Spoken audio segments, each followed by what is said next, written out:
राज्याचे उपमुख्यमंत्री नामदार अजितदादा पवार यांचे बारामती विमानतळावरती आगमन झाले।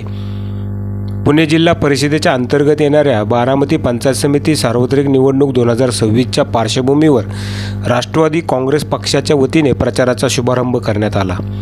याप्रसंगी उपस्थित पदाधिकारी, कार्यकर्ते आणि गावकऱ्यांना मार्गदर्शन करत विकासाची दिशा, ग्रामविकासाचे धोरण, शेतकरी, कामगार, महिला, युवकांच्या प्रश्नावर पक्षाची ठोस भूमिका स्पष्ट केली। शिवशाहू फुले आंबेडकर यांच्या विचारांनी राष्ट्रवादी काँग्रेस पक्षाची वाटचाल अखंड सुरू असून सर्व समाज घटकाला सोबत घेऊन आम्ही पुढे चाललेलो आहोत। लोकशाहीत जनतेचा विश्वास हेच सर्वात मोठे भांडवल असून तो विश्वास जपण्यासाठी प्रामाणिकपणे काम करणे हीच राष्ट्रवादी काँग्रेसची ओळख असल्याचे यावेळी सांगितले। पंचायत समिती आणि जिल्हा परिषद स्तरावर पारदर्शक कारभार, दर्जेदार विकास कामे आणि सर्वसामान्यांना केंद्रस्थानी ठेवणारी धोरणं राबवण्याचा निर्णय यावेळी व्यक्त केला। एकजूट, संघटन शक्ती आणि विकासाचा ठोस अजेंड्यावर ही निवडणूक लढवत जनतेच्या अपेक्षांना न्याय देऊ असा विश्वास सर्वांना दिला।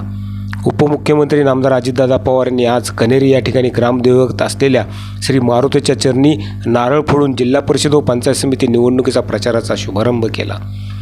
यावेळी श्री नामदार अजितदादा पवार यांनी ग्रामदेवताचे दर्शन घेत जनतेच्या सुख समृद्धी प्रार्थना केली।